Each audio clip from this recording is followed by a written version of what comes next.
bumabanat siya sa Marcos tapos biglang naging press officer ni Marcos. Napaka-kalokohan po yun, di ba?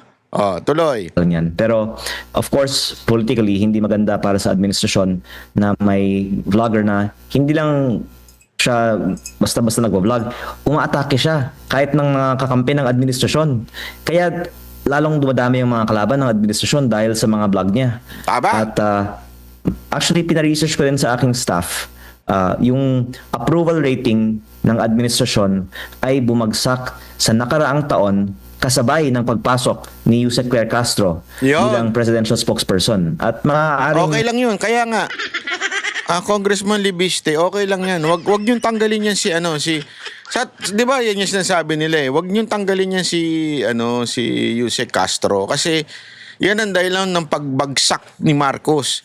Yung alam mo, eto ang dami kong kakilala na walang pakialam sa politika, pero pag nakikita yung pagmumuka ni Yusek Claire Castro sa TikTok, sa YouTube o kaya sa Facebook, tinatapo nila yung cellphone nila sa buwisit. Pag nadidinig nila yung boses ni Yusek Claire Castro, yung kanyang pagpapaliwanag, nabibuwisit, talagang tinatapon yung mga cellphone nila eh. Kahit iPhone 17 Pro Max fully paid pa. Ma-attribute natin ang pagbaba ng approval rating ng administrasyon, among other reasons, sa failed communication strategy led by Yusek Claire Castro. At para sa mga nagnanais na ang ating gobyerno ay makakakuha ng tiwala ng taong bayan, dapat siguro palitan na si Yusek Claire Castro bilang Yusek, lalong-lalo po dahil siya ay may... Wag niyong papalitan. Ito naman si Congressman Libiste, Bakit mo papalitan? Babanatan kita pag pinapalitan niyo yan. Banat bay, binanatan si Libiste. Kasi okay na yan si Yusek Claire dyan. Para dumausdos ang trust rating ni Marcos nang lalong magalit ang taong bayan kay Marcos. Hindi totoo, walang biro. Yan ang dahilan kung bakit talaga dumadausdos si Marcos lalo eh. Kasi mantakin mo, yung kanyang puro fake news, yung alam mo yung para bagang ginago ka na ni BBM, tapos etong si Yusek Claire Castro, ipagtatanggol pa, tapos kung ano-ano pang palusot ang gagawin, mas lalo tuloy nagagalit ang taong bayan. Kaya, Congressman Libiste, babanatan kita ngayon. Huwag mong tanggalin yan. Huwag mong pag-resignin yan si Yusek Claire Castro.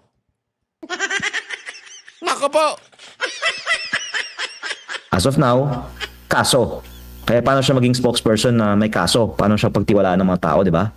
Pero kung ang iba naman sa inyong mga viewers ay nagnanais na bumaba ang approval rating ng administrasyon, edi pasalamatan ninyo po na si Yusek Claire Castro ay ang spokesperson ng ating administrasyon. Tama ka dyan! Kung reading, wag naman sana kasi baka ang Pangulo na ang mapag-usapan at hindi na si Yusek Claire ang mapag-usapan pag siya umalis sa kanyang pwesto. Doing a good job. Kung tingin mo. Kaya si Yusek Claire ay center pala of attention. Baka yun po ay deliberate, no? Oo. Pero sir, yung Facebook post po ninyo, no? Yung po inyong post sa Facebook kasama si President BBM, yung sinabi po ninyo na lumikha ng 10,000 na mga trabaho sa ating mga kababayan, bilang may experience po sa business. Actually, we're courting for investors, Congressman, na mag-invest sa Pilipinas. Ano tingin nyo, sir, na mismong lokal na investment ay ginaganito po sa kasalukuyang administrasyon wherein parehas tayong nangihikayat ng mga negosyante abroad na maglagak po ng puhunan sa Pilipinas? Grabe po talaga ang epekto sa mga investors ng mga pangyayari tulad nito. At baka hindi coincidence na kasabay nitong mga pangyayari ngayong linggo, naging record low ang peso to dollar ng 59 to almost 50 centavos to 1. At ang foreign direct investment ay nasa post-COVID low uulitin ko po, yung project ko sa Nueva Ecija na groundbreak ni PBBM, ang pinakamalaking foreign investment sa buong bansa sa taong 2025. At nahihiya po ako, to be honest, sa mga nagtiwala sa ating bansa at nagpasok ng kanilang pera para may sakatuparan ang Alam mo, dahil sa pamumulitika nila, ha, eto, walang biro ito, talagang lalo tuloy nawalan ng investor sa Pilipinas eh. Etong mga investor natin, ayaw na nga dahil sa tindi ng korupsyon. At saka remember, dahil sa korupsyon, pahirapan ngayon mag-invest dito, hirap maggawa ng negosyo, kaya tuloy nagpupuntahan sa ibang bansa. Alam mo, nung tinitingnan ko nga yung mga katulad ng Vietnam, di ba? Isa ho yan ngayon sa pumuputok, sabi ko pambihira, oh. Mas maayos naman tayong bansa. Hindi siya pinanlalait natin itong Vietnam, ha. Pero mas nauna naman tayong umasenso diyan supposedly. Pero bakit tila mas gusto ng mga investor doon pumunta? Dahil nga sa less corruption. At ito, halimbawa niyan, sabi nga ni Libiste, sobrang dami ng investor na nahikayat nitong kanyang kumpanya. Ngayon, dahil sa pamumulitika nitong Malacanang, para bang sasabihin nila, ganun pala dito pag nakalaban mo na yung administrasyon, pag nakritik mo na yung administrasyon o kaya yung mga kakampi ng presidente, gaganyanin. So ano magiging kumpiyansa ng mga investor ngayon na mag-invest pa sa Pilipinas? Wala na. Puro na tayo utang. Wala pa tayong kita. Ay, naku, kawawa naman tayo talaga. Ng proyektong ito dahil biglang nadamay ang kanilang investment sa mga vlog ng ating administrasyon USEC. At ang madadagdagan ko, ang dahilan na ibang mga negosyo ay hindi din natutuloy ay sa iba't ibang mga level ng ating gobyerno, may mga nanghihingi sa mga negosyante. Patay At tayo dyan. in fairness naman sa Pilipinas, sa buong mundo, ito ay di umano ay nangyayari. Pero minsan daw, kaya nanghihingi, kaya nagpapataw ng multa ang ibang mga opisyal o nagbibigay ng mga demand letters o nag-intimidate sa media ng mga negosyante ay sa kadahilanan na may posibilidad din na ang mga negosyante ay may iaalok sa mga opisyales na nagpapahirap sa kanila. I'm not implying anything about anyone in this situation, and I am saying this very delicately, and only in this instance have I said this, but I think that at least there is a perception that when any government arm is speaking very publicly against any private business, that iisipin ng iba kahit na walang ganitong nangyayari na baka may financial reason na yung mga nagsasalita ay nagdidi umano'y shake down sa mga investors na ito.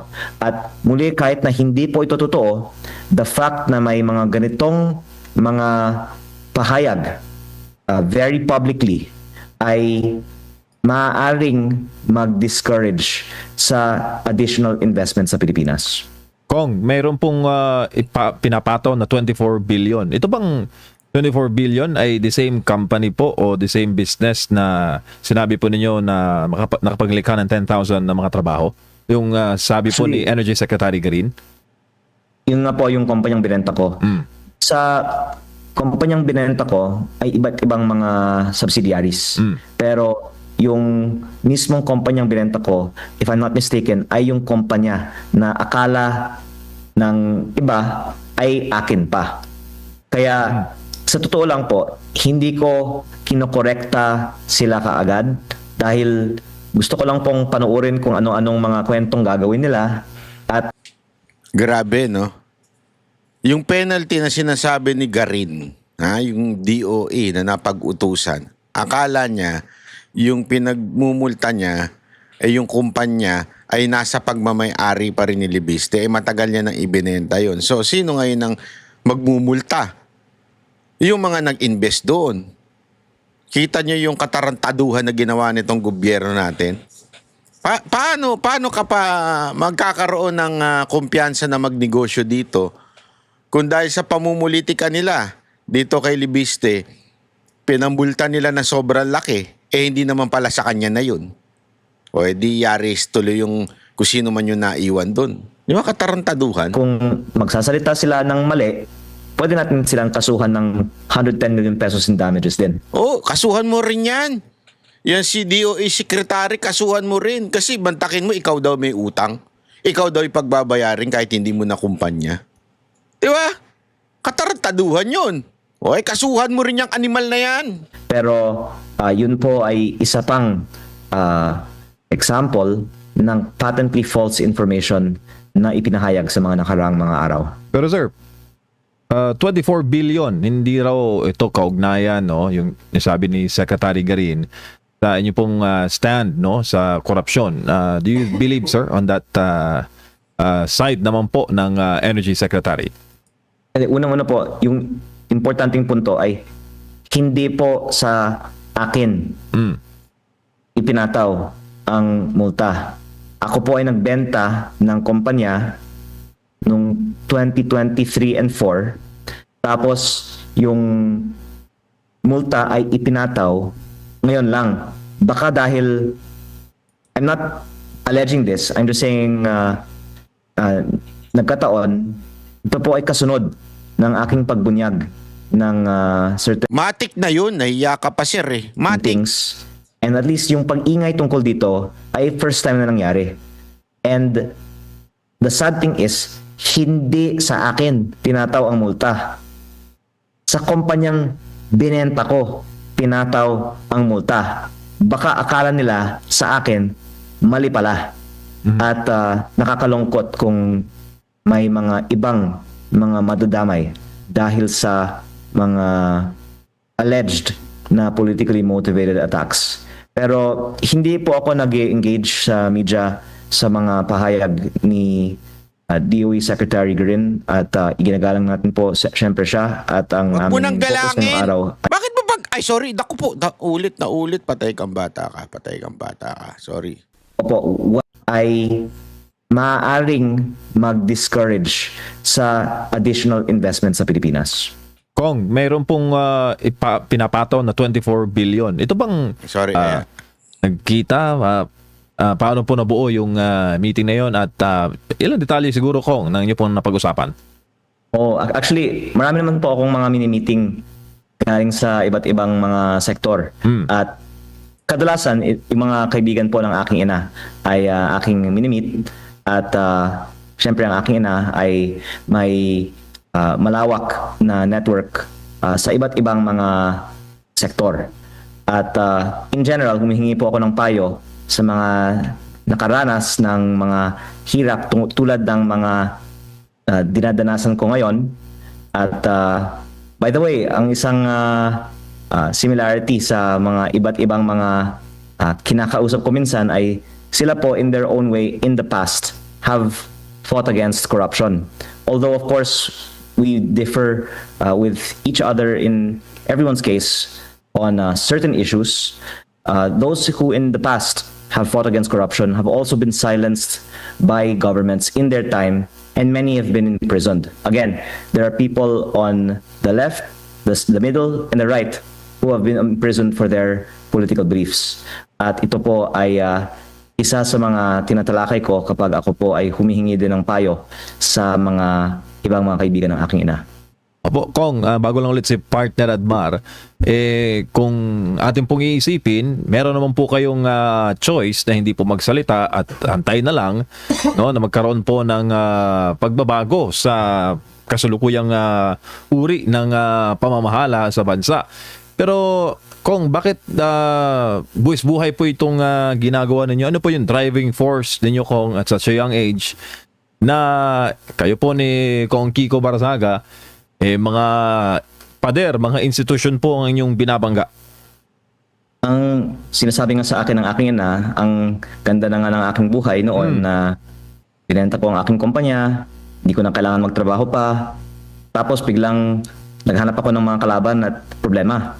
Pero sa akin po, that's precisely why ginagawa ko ito dahil na-achieve ko na ang gusto ko sa pribadong sektor at ang pribilehiyo ko ay hindi ko na kailangan na kumita pa. At napaka-boring naman ang buhay kung hindi ka maghahanap ng bagong challenge, no? Kaya naisip ko kung hindi ko ito gagawin at yung mga iba kailangan umasa sa mga budget o sa suporta ng ibang mga contributor para sa kanilang mga kampanya at ako hindi ko kailangan gawin ito, then baka ako na lang ang pwedeng magsabi ng totoo. Yeah. Dahil hindi ko po kinakatakutan na babawasan ang budget ko. Kaya I guess the heart of it is I find it my sense of responsibility. If I am able to speak freely because of my financial independence, then I should. And of course, all of us want to do the right thing. I think naman that most people in Congress, if they were also in my position, well, I'm not sure most, but many, would also do the right thing. Kung talagang able ka. Pero kung hindi ka naman with means, kailangan mo talagang makisama para mabigyan ka ng budget. Pero kung may means ka, then it is possible for you to speak freely. Congressman, si Admar po ito ulit. Nabanggit po ng chairman ng franchise dyan po sa Kamara na nakahanda sila if ever na merong di ko alam kung meron na ba talagang naghahain ng resolusyon para imbestigahan po yung issue na yan sa prangkisa. Nakikita nyo po ba na mapapahiya lang sila kung ito'y gagawin nila, kung pwede bang readily available ba na ma-research kung ano na ang nangyari sa SPBC, ganito ganyan na wala na palang, kumbaga automatic na palang nawala ng prangkisa dahil sa walang operasyon, Congressman? Actually, pwede akong magpunyag ng konting karagdagang impormasyon for the first time ngayon Gusto sa inyong natin, interview. natin Sige yan. po. So, itinanong po ako kahapon ang aking comment sa pahayag ng chair ng naturang komite at ang sagot ko ay, that's good news. I look forward to expose what I know to any committee of Congress that will give me the opportunity to do so. At ito po ay addressed sa franchises man, energy committee man, o ibang mga komite na may kaugnayan sa ating ekonomiya. Ako po kasi ay hindi aktibo sa mga naturang komite. Also out of exceeding caution dahil gusto ko ngang patunayan na wala akong connection sa mga komite na may kaugnayan sa mga companies that I have been in or had shares in. And kung ako naman ay ibitahan, pwede ako magsalita. At patungkol sa Energy Committee, nabanggit ko kanina sa aming press briefing na maraming mga sikreto kung paano kumikita ang mga malalaking kumpanya na pwede kong ibunyag at kung masahol ang korupsyon sa government public works, ganoon din sa private sector at pwedeng talakayin doon. Pero ang Franchises Committee ay espesyal. Yan po ay actually pinag-aagawan sa Kongreso ng mga chairmanship, vice chairmanship at even membership dahil ang aligasyon ay may mga insentibo ang mga miyembro ng Komite on Franchises. At meron po akong mga specific na pwedeng ibahagi sa publiko patungkol dito kung ako po ay imbitahan sa Komite on Franchises. Pero kung hindi po sila nanonood sa inyong show, hayaan na lang po natin sila na imbitahan ako. Pero pag imbitahan po nila ako, pwede ko pong ibunyag ang mga naturang insentibo. Naku. Pero ang direktang answer ko po sa inyo ay mukhang hindi nga nagre-research ang maraming mga nagpapahayag sa media bago sila nagpapahayag dahil tulad po nga ng sinabi nyo, Kasama na dyan yung mga political analyst na mga walang trabaho. simple reading of the bill that was referred to would show them that this was indeed the case na hindi naman sa binasa nila tapos pinahayag pa nila yun. Parang hindi nila binasa at all yung provision na yan. Opo. Sir, balikan ko lang yung usapin tungkol po doon sa Cabral Files. Kasi meron pong parang komento doon si SP Tito Soto na parang medyo dina-downplay niya yung kahalagahan ng Cabral Files po. Actually, yung sinabi niya sa interview na napanood ko ay kung request, then listahan lang. Pero ang importante daw kung lumabas sa GAA at kung may saro. At yan ay actually totoo. Kung hindi mo nakita yung files, hindi mo masabi kung lumabas sa GAA at may saro. Kaya after that statement, ipinost ko po sa Facebook ang listahan ng mga proyekto sa isang list of 20 billion pesos na ang karamihan ng mga proyekto ay maititrace sa mga kumpanyang may kaugnayan kay Congressman Garjola. Ito po ay sample lamang sa over 700 billion pesos in the 2025 NEP. Sa 20 billion pesos na ito, almost all the projects lumabas sa GAA. And almost all the projects, makikita mo yung record sa DPWH website na almost all na bid out at ongoing ng implementation at may iilan na forbidding lang. At I think Senate President Pro Tempore Ping Lacson would also agree because he has a copy of the file. And tulad po yung listahan ni Zaldico ng 81 billion pesos of DPWH projects in the 2025 budget. Siya po ay may listahang ipinost sa Facebook at lumabas nga po sa GAA ang mga proyektong ito at sa sarili kong distrito, yung mga proyekto sa Cabral Files nandoon at maanomalya. At yung mga proyekto sa listahan ni Zaldico ay nasa aking distrito din at maanomalya. Kaya kung ihimayin natin ang per project sa mga listahang ito, doon natin makikita ang status ng project, sino yung contractor, at kung may kaugnayan ba ang contractor sa proponent. Kaya nga importante na isa publiko ang mga files na ito dahil hindi tayong makakakomento sa hindi pa natin nakita. Ako, nakita ko, kaya sinasabi ko ito. Pag maisa sa publiko ito, dyan magkakaroon ng mas magandang talakayan tungkol sa mga naintindihan niyo yung paliwanag? Oo, maaring tama naman yung sinabi daw ni Soto na request lang naman daw yan. Wala pa naman daw yan doon sa mismong batas na budget. Kasi nga, hindi mo pa nakikita o hindi pa nakikita ng taong bayan dahil yung Cabral Files ay nagtutugma doon sa totoong nangyari. So, ibig sabihin, ano importansya nun? Talagang bago pa gawin yung budget na supposedly, yung budget na yan ay nanggaling sa executive branch, pero yung mga congressman o kung sino man yung nagbigay ng allocation o humingi ng allocation ay isiningit na doon pa lamang po sa NEP pa lang. Ibig sabihin doon pa lamang po sa executive, doon ginagawa pala, ipasok mo na to, ipasok mo na to. At nagtugma doon sa talagang naging batas.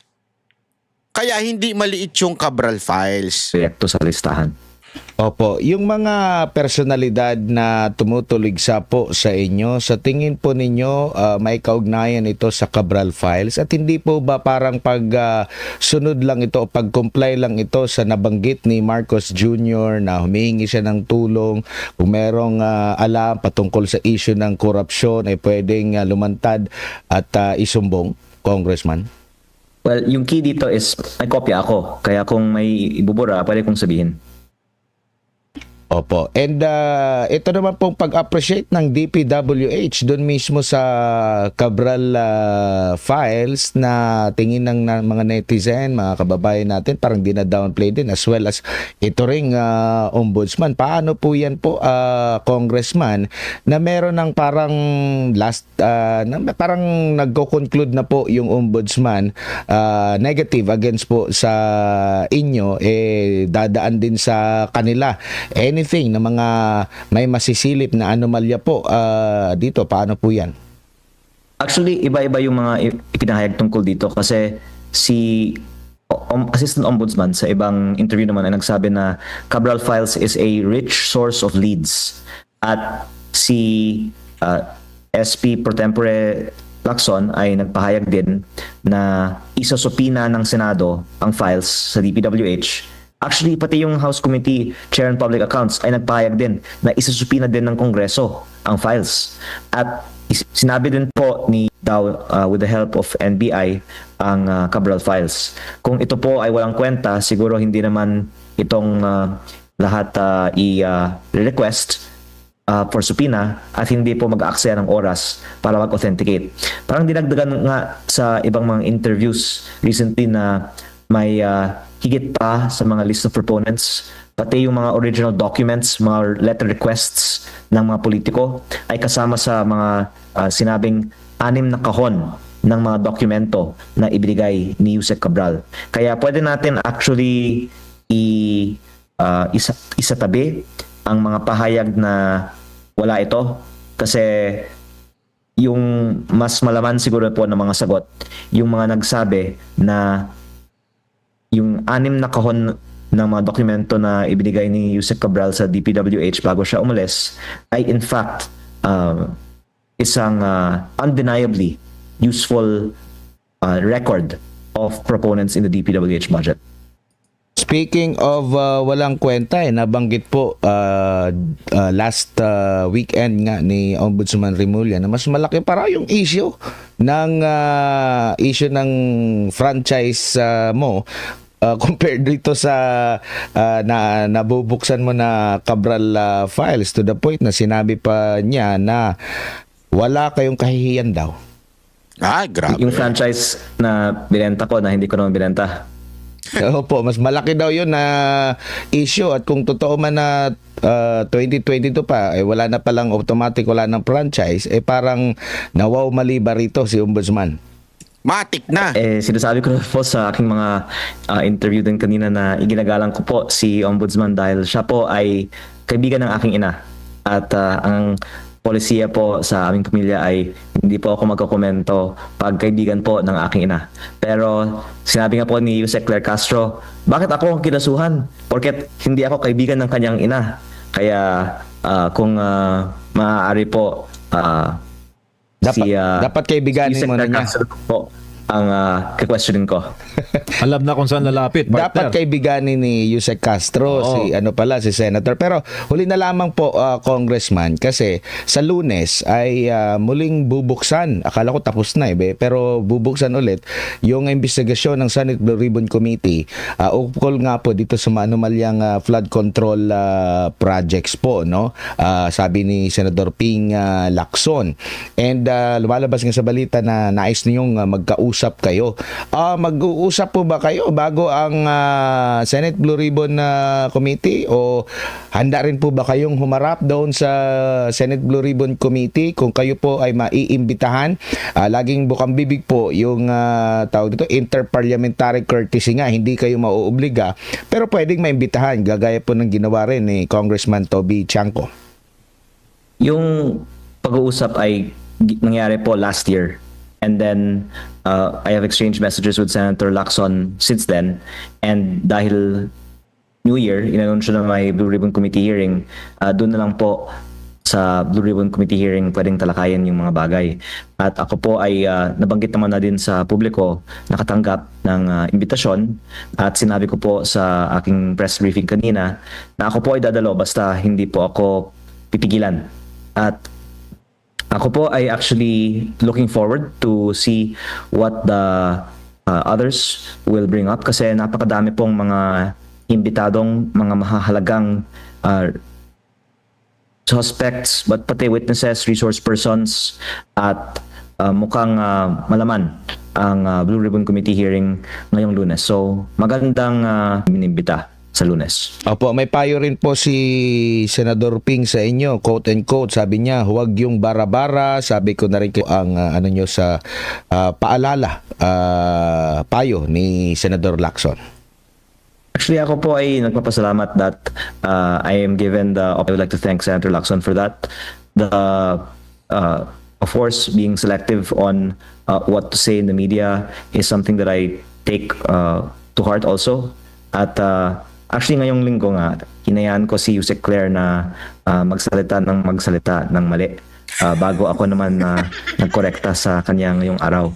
At kaya po tayo din nag-interview ngayon dahil kakagaling ko lang po sa aking ibang mga press briefings ngayong araw. Tapos bukas pahinga naman po muli. So hindi na po araw-araw. Pero ang babanggit ko lang din naman po kasi ay yung mahirap sa akin. Sinasabi naman ng iba, kung hindi ko naman ilalabas yung mga files, disservice naman sa publiko. Tapos yung mga Tama. naman pag ilalabas ko, i-criticize ako. Kaya medyo nahihirapan ako. Ano bang dapat natin gawin sa isyung ito? Ako may suggestion ako, mag-usap tayo. Mag-usap tayo. Meron ako suggestion. Kontakin mo lang ako through SMNI, ha? May suggestion ako sa'yo. Pero di ko muna lalabas. Sabi nga ni Governor Singson, wag natin ilabas ang baraha. Parang sa poker yan ha? So, may suggestion ako pero tayo na lang ang mag-usap. Dapat ba isa publiko natin? O dapat ba piliin natin ano yung isa sa publiko? Congressman, baka may mensahe kayo sa taong bayan sa mga ganap ngayon. Kakaumpisa pa lang po ng 2026 at ito agad ang bungad ng mga issue at mga usapin po, Congressman. Well, I actually am very hopeful that maraming lalabas galing sa iba sa mga darating na mga araw patungkol sa mga DPWH projects. Kaya actually ang sagot ko sa tanong kanina ay hintayan natin ng ilang araw na lang ang mga iba na maglabas ng impormasyon tungkol sa DPWH. At I think pagkatapos ng Blue Ribbon Committee hearing, magiging mas malinaw kung gaanong kaseryoso tayong lahat sa transparency at sana magkaroon tayo ng malaking progress towards transparency on the DPWH projects in the coming days. Kong, pahabol lang, no? Dahil hindi ka magpapa-interview bukas and in the coming days. Malapit na po yung February na opening na naman ng window para mag-file ng impeachment against VP Sara Duterte. Marami pong mga nagsasabi dyan sa House na kung magiging same lang din ang content nung nakaraan, no? Might as well, hindi na lang nila susuportahan yung mga hakbang dyan sa House of Representatives. Anong tingin mo, sir? Sa inyo po mga gagaling yung pagtalakay sa impeachment case laban sa Vice. What are your thoughts about it?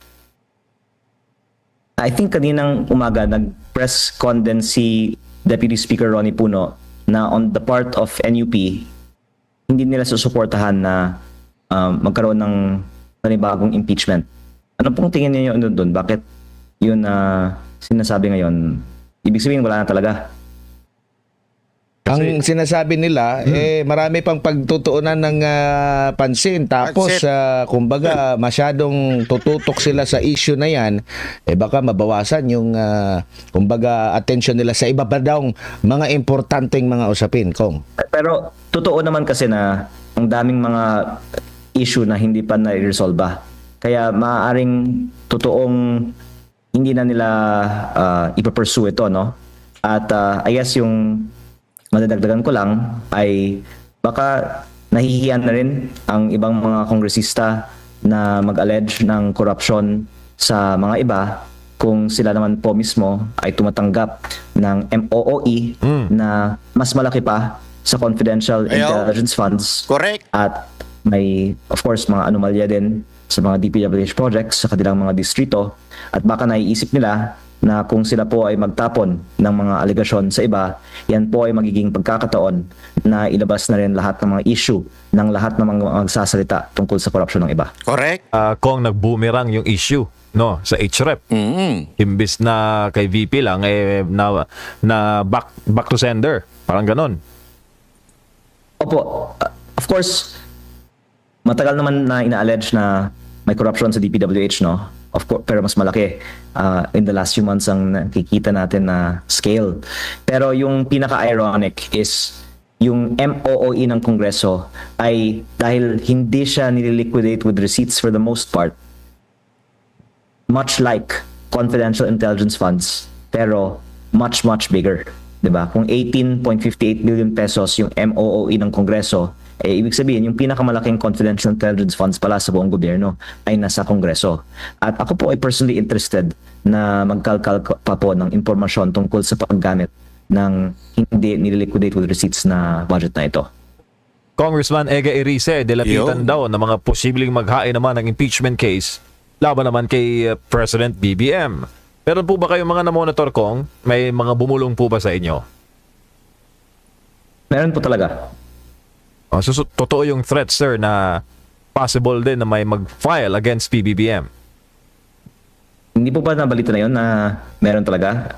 Si Kong Erice naman po ay I think yung nagbunyag. So credit goes to him. Pero I think that we can treat Kong Erice's statements as credible. So anything is possible, Kong, sa pagbabalik session po on the Hindi lang 26th. posible. Sabi ni Kong Erice mangyayari. So maniwala tayo kay Kong Erice. Opo. Congressman, daghang salamat. Maraming salamat po sa inyong oras. Sa ulitin. Ayun. So, ayan na nga po. Alam mo, mga kababayan, napakalinaw na ho ng paliwanag ho. Pag wala nang mas lilinaw pa sa paliwanag nito ni Kong Libiste kung ano talaga ang tunay na nangyayari, sitwasyon ng ating bayan, ngayong pagkakataon na ito. And this guy is really, masasabi natin, for transparency. And yan naman ho ang ating nais din sa bayan natin, di ba? Kasi grabe na ho. At kudos sa mga ganitong young leaders in our country na umuusbong ngayon. Sana madagdagan pa lahi mo. Kaya lang wala ka daw jowa, wala ka rin ano. Gusto mo hanap kita, ano ba hanap mo? Babae ba, lalaki? Biro lang. Joke lang ha, dito joke ko lang siya ha. Huwag kayo magagalit. Hindi, kasi malay mo naman, di ba? Ayoko na mamaya magpakilala tayo ng babae tapos yung pala gusto mo lalaki. Hindi. Biro lang po Kayo talaga, oo. Hindi. Alam nyo, ito ay napakaganda hong pangyayari na magkaroon ng mga ganitong klaseng leaders ika nga sa Pilipinas na talaga naman na merong tapang at lakas ng loob at merong higit sa lahat hindi lang tapang at lakas ng loob. Merong talino. Merong alam mo yun, merong argumento na tama, may logic at higit sa lahat sa tingin ko basa ko sa kanya. Ito basa ko lamang po. I hope I'm right. But we would see in coming days. Feeling ko may wisdom tong mama na to So, suportahan natin, ipanalangin natin tong mama na to na sana talaga siya ang maging susi na magising ang bawat Pilipino pagdating sa issue ng korupsyon. Okay, maraming salamat po. Magkita-kita ulit tayo sa susunod na ating video. Ako po si Banat. Bye! Kami ang boses ng masa, hindi natatakot. Katotohanan lang, di kami nalulunod. Walang bahid ng sismis, lahat ay totoo. Kahit sino ka pa, pag mali ka babanatan ka. Walang pinipili kulay, wala kaming kinikilingan. Basta para sa bayan, kami lalaban. Pag tama palakpakan, pag mali banatan. Di matitinag, di matatakot, para sa bayan tuloy ang sigaw. Sa harap ng kamera, walang halong takot. Mga baluktot, lahat kayo'y tutumba.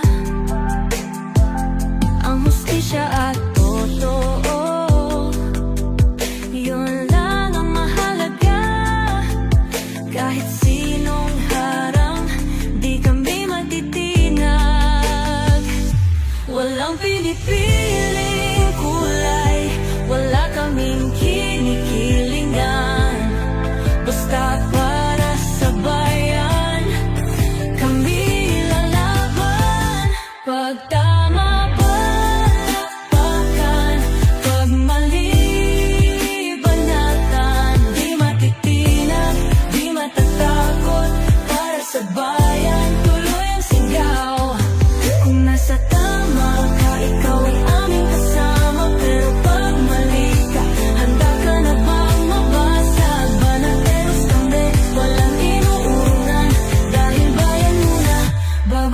sarili.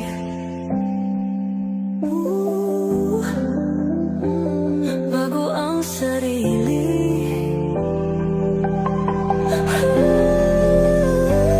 Pag tama palakpakan, pag mali banatan, banates ang sigaw, katotohanan ang laban.